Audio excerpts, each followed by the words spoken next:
അപ്പോൾ എനിക്ക് ഏറ്റവും കൂടുതൽ പറയുന്നത് എൻ്റെ വിദ്യാഭ്യാസത്തിൻ്റെ മേഖലയിൽ കർത്താവ് തന്ന വലിയ അനുഗ്രഹങ്ങളും അതുപോലെ തന്നെ ആത്മീയമായി എത്രത്തോളം എനിക്ക് വളരാൻ സാധിച്ചു എന്നുള്ള കാര്യമാണ്. ഇന്ന് ഞാനിപ്പോൾ വീണ്ടും വന്നിട്ട് ഉടമ്പടി പുതുക്കിയപ്പോൾ എനിക്ക് 6 കാര്യങ്ങൾ എഴുതണം. പക്ഷേ എനിക്ക് എഴുതാനൊന്നുമില്ല.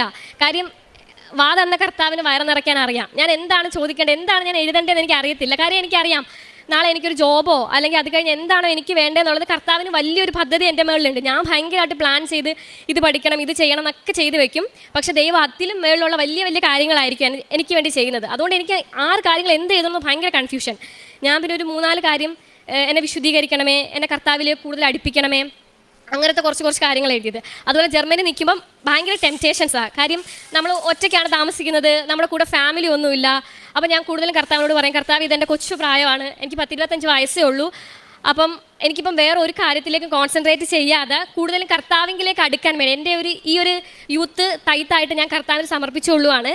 കർത്താവ് എനിക്ക് വേറെ ഒന്നും വേണ്ട, നിന്നെ എനിക്ക് പൂർണ്ണമായിട്ടും സ്വന്തമാക്കാൻ എനിക്ക് സാധിക്കണം എന്ന് ഞാൻ കർത്താവിനോട് പറഞ്ഞ് എന്നെ തന്നെ പൂർണ്ണമായി സമർപ്പിച്ച് ഓരോ ദിവസവും കർത്താവിനെ സമർപ്പിച്ചുകൊണ്ട് പ്രാർത്ഥിച്ച് ജീവിക്കാൻ എനിക്ക് സാധിക്കാറുണ്ട്.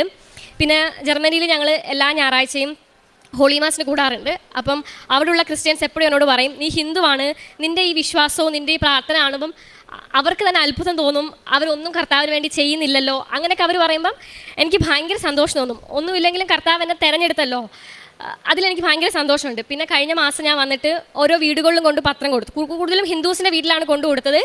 എൻ്റെ ഇൻറ്റൻഷൻ ഇത്രയേ ഉണ്ടായിരുന്നുള്ളൂ, ഏകദൈവമായ സത്യക്രിസ്തുവിനെ അവരും അറിയണം, അവരും അതിൽ വിശ്വസിക്കണം, അവരും രക്ഷ പ്രാപിക്കണം എന്നൊരു ആഗ്രഹത്തോടു കൂടി ഓരോ വീട്ടിലും കൊണ്ട് ഞാൻ പത്രം കൊടുത്ത് പ്രാർത്ഥിച്ചു.